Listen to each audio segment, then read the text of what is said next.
संविधान को तोड़ना चाहते हैं, इसीलिए लोग वो कॉन्स्टिट्यूशन बदलने की बात करते हैं। क्योंकि भूल जाइए ना आप हिंदू मुसलमान को, वो तो 140 करोड़ लोगों का ही राइट टू वोट छीनना चाहते हैं, वो फंडामेंटल राइट छीनना चाहते हैं। वो चाहते हैं कि केवल उनकी सरकार हो। जैसे नॉर्थ कोरिया में जोंग नाम के एक आदमी है, बड़े मोटे से है, कभी कभी टेलीविजन पे दिखते होंगे।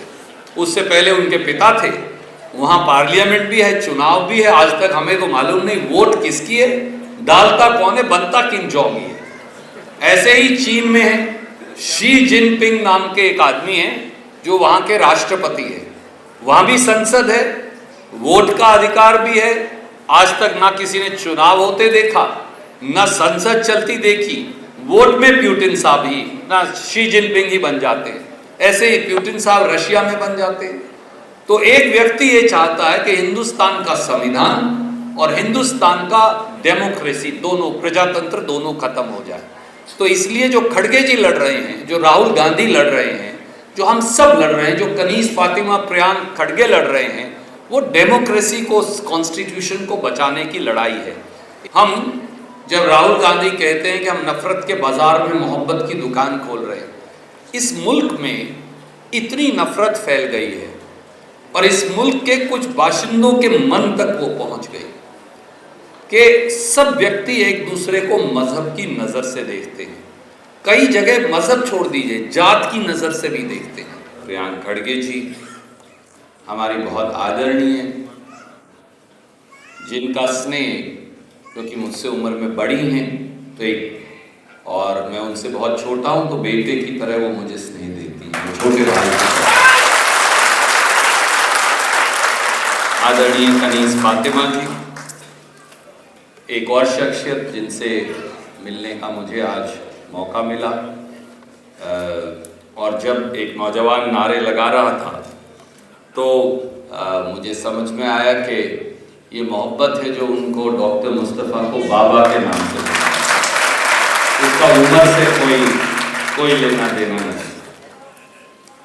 सैयद मुस्तफ़ा जी हमारे जिला कांग्रेस कमेटी के अध्यक्ष, जगदेव गुट्टेदार जी, मेरे सहयोगी विजय बुलगुन जी, फराज इस्लाम जी, अहमद जी, मजहर आलम खान जी, अजमल गोला जी, आमिर इस्लाम जी, और मेरे सामने बैठे सबसे महत्वपूर्ण बहुत सारे एजुकेशनिस्ट, शिक्षाविद, बहुत सारे प्रोफेसर्स, बहुत सारे बिजनेसमैन, इंटेलेक्चुअल्स, और सबसे महत्वपूर्ण इस देश और इस इलाके के मेरे बुजुर्गवार, मेरी मातृशक्ति, नौजवान साथियों, मैं दिल से शुक्रगुजार हूँ आप सबका कि आपने मौका दिया आपसे मिलने का, आपसे प्यार बांटने का और आपसे अपनी बात पहुंचाने का। मैं आ रहा था तो किसी दोस्त ने मुझे 4 लाइन लिखकर भेजी, प्रियांक भाई। मुझे लगा कि वो आज के सूरत हाल को जरूर दर्शाती है। उसमें लिखा था, और ये इसका एक पृष्ठभूमि है, एक बैकग्राउंड है। मैं महाभारत की धरती से आता हूँ, कुरुक्षेत्र और कपिस्थल से। और जब मैं आया तो मैंने संस्था के बारे में पूछा, यूनिवर्सिटी के बारे में, तो आपने बताया कि 1948 में शुरू की 2 बेटियों के स्कूल से, और आज एक यूनिवर्सिटी है और 3000 से ज़्यादा बच्चे हमारे यहाँ शिक्षा लेते। और ये वो संस्था है जिसमें कोई भेदभाव नहीं। तो जब महाभारत की बात करेंगे तो समझेंगे कि बहुत बड़ा भगवद गीता का सेंटर होगा, वो तो है ही। पर वो शहर जिसकी नुमाइंदगी करने का मुझे मौका मिला, उसकी एक खूबसूरती है। उसमें 102 शिव मंदिर है भगवान शिव के, और वामन पुराण में उसे छोटी काशी कहा गया। पर शहर के बीचों बीच जहां शिव जी की मूर्ति है, वहां बाबा कलाम शाह जी की मजार भी है, और उसके खिदमतगार सब हिंदू हैं। और हर बार जो देश की गंगा जमनी तहजीब जिसकी आपने चर्चा की, जिसकी ये शहर भी नुमाइंदगी करता है, वो उसकी बेहतरीन मिसाल है। तो एक मेरे बुजुर्गवार ने पूछा कि आज कहाँ जा रहे हो, सुबह फ़ोन आया किसी काम से, तो मैंने बताया कि मुझे यहाँ जाने का आज मौका मिला। तो उन्होंने 4 लाइन लिखकर भेजी और कहा, जो हमारे मज़ार के खिदमतगार हैं उन्होंने कहा कि ज़रूर मेरी तरफ से पढ़कर बताइएगा। तो मैंने कहा ज़रूर। तो मेरी बात बाद में कहूँगा। वो उन्होंने लिखकर भेजा कि सहमा सा है वतन कि कुछ लोग खून मांगते हैं, सहमा सा है वतन कि कुछ लोग खून मांगते हैं, मुझसे मेरे हिंदुस्तानी होने का सबूत मांगते हैं। जमाना बीता है जिनका फिरंगियों की मुखबरी में, जमाना बीता है जिनका फिरंगियों की मुखबरी में, वो आज मुझसे देशभक्ति का सबूत मांगते हैं।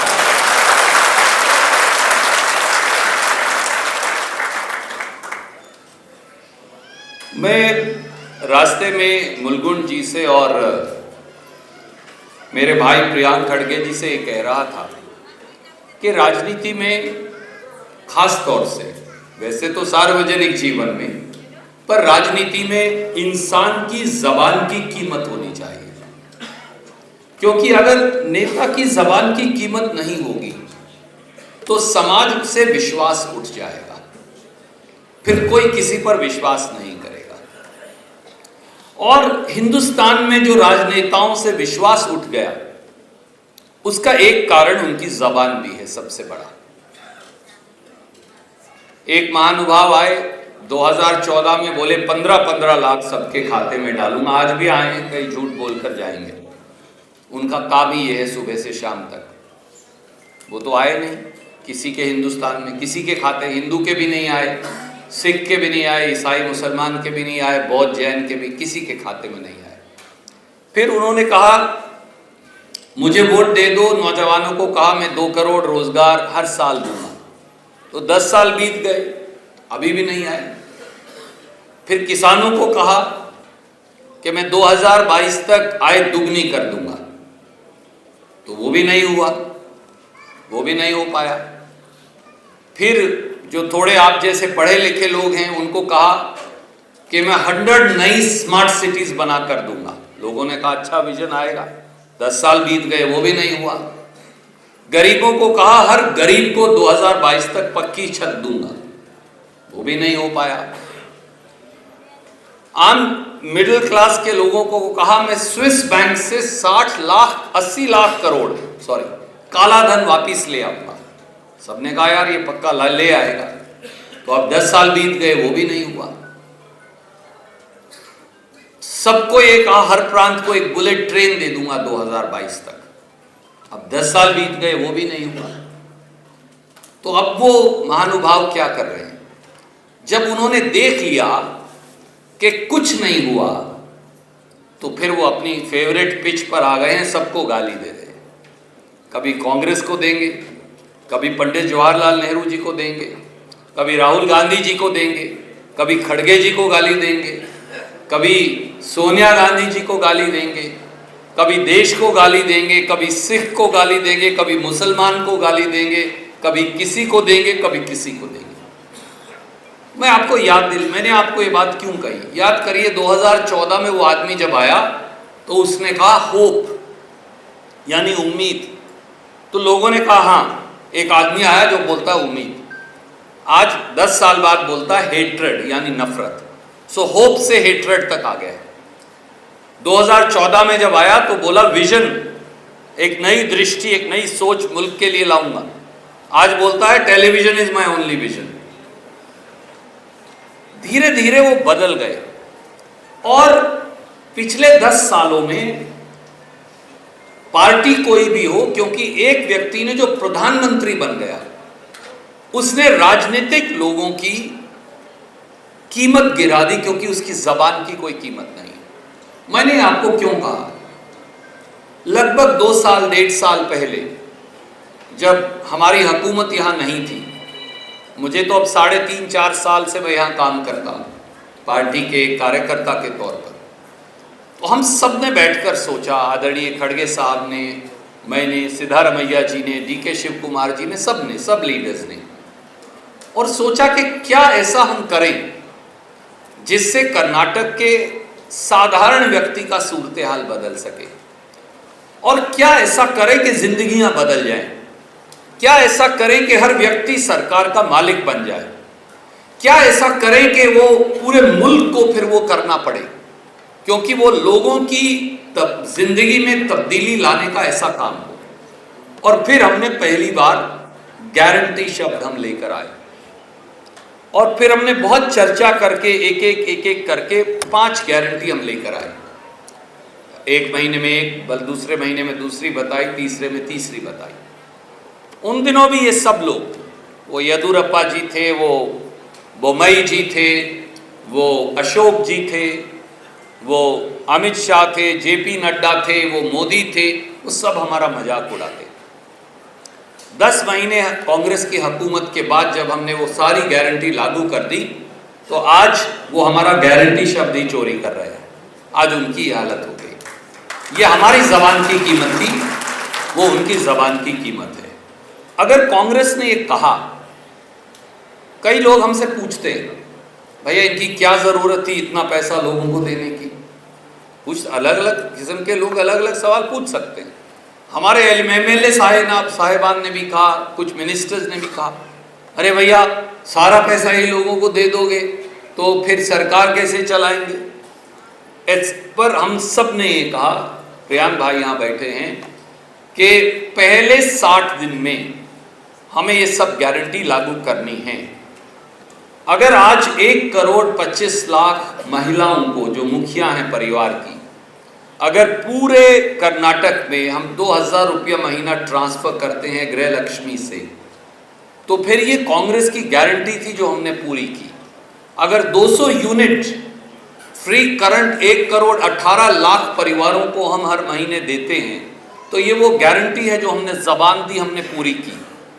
अगर आज कोई महिला, वो हिंदू हो, मुसलमान हो, वो SC हो, BC हो, ST हो, वो लिंगायत हो, वोकालीगा हो, कोई भी महिला अगर शक्ति स्कीम में हर जगह फ्री ट्रेवल कर सकती है, 35 लाख महिलाएं हर रोज फ्री बस सफर करती हैं, 195 करोड़ फ्री बस ट्रिप 10 महीने में हुई, तो वो हमारी कांग्रेस की जबान थी जो हमने पूरी करके दिखाई।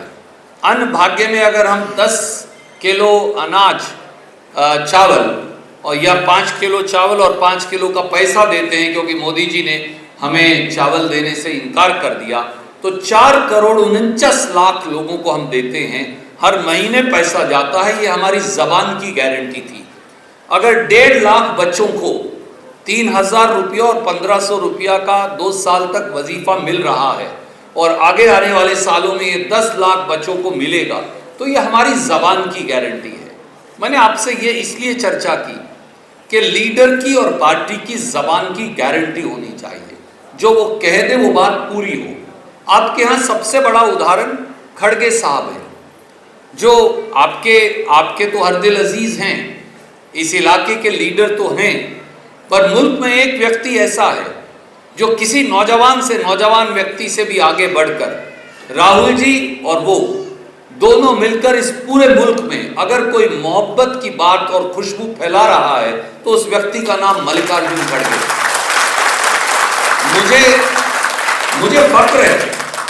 मुझे फक्र है कि मुझे आप लोगों के बीच आने का मौका मिला, जो उनमें से उनके बहुत सारे दोस्त हैं, बहुत सारे अजीज यहाँ बैठे हैं।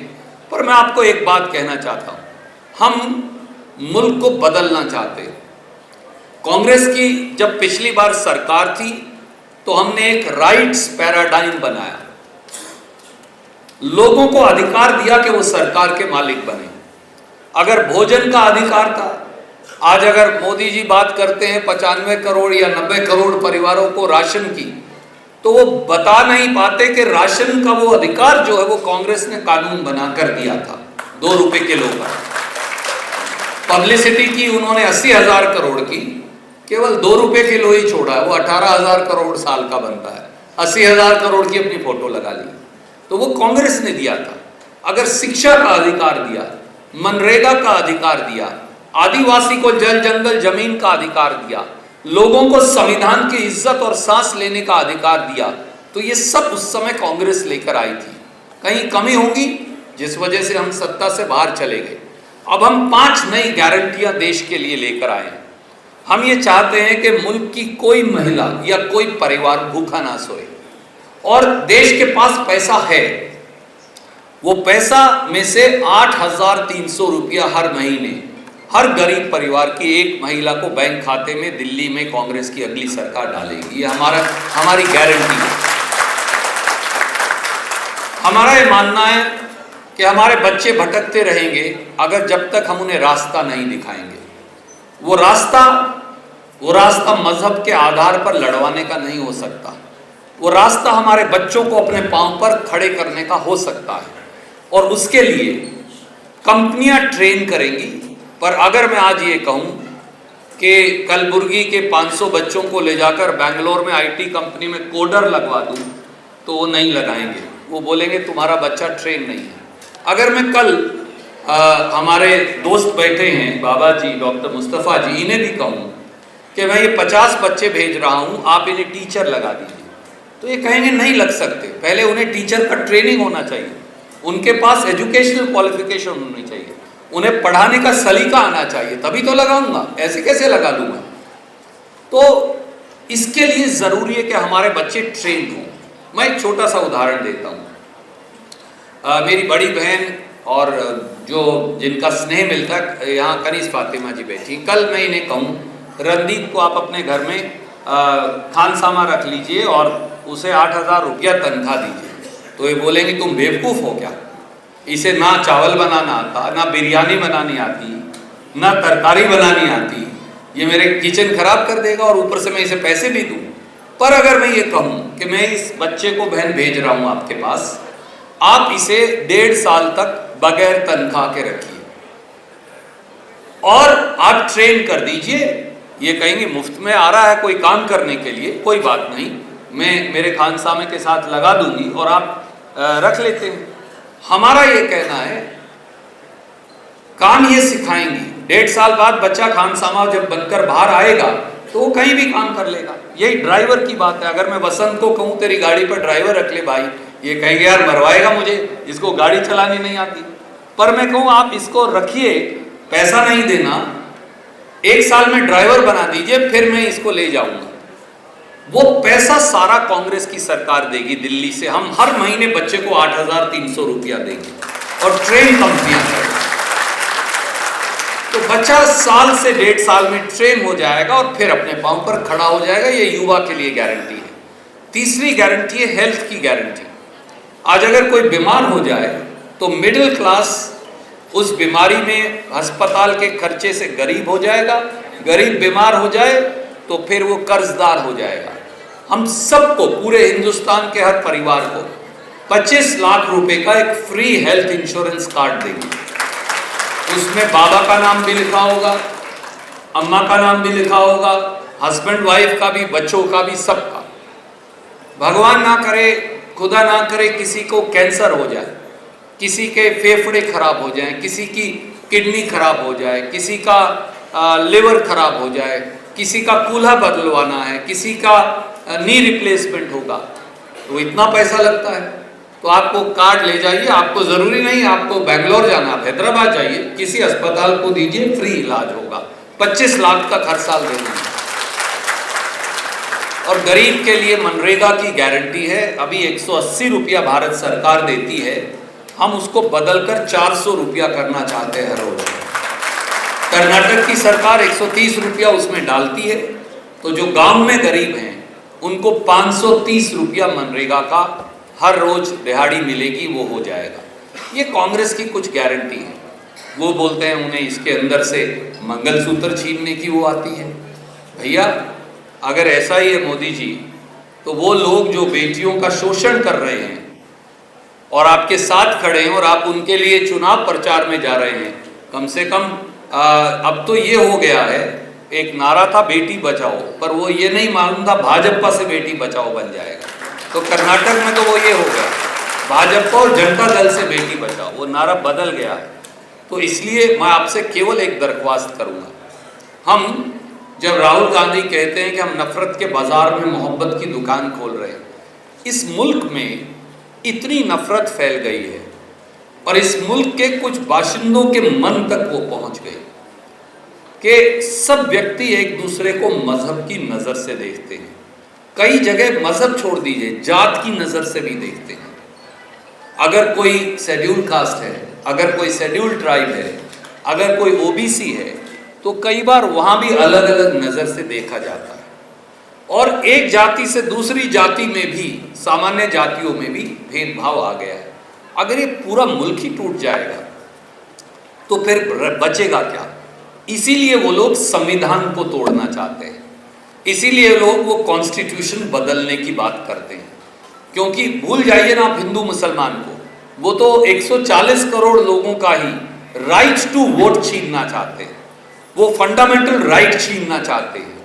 वो चाहते हैं कि केवल उनकी सरकार हो, जैसे नॉर्थ कोरिया में, मुझे उसका नाम बताएंगे प्रियांक जी जो वहाँ हैं, किम जोंग नाम के एक आदमी है, बड़े मोटे से है, कभी कभी टेलीविजन पे दिखते होंगे।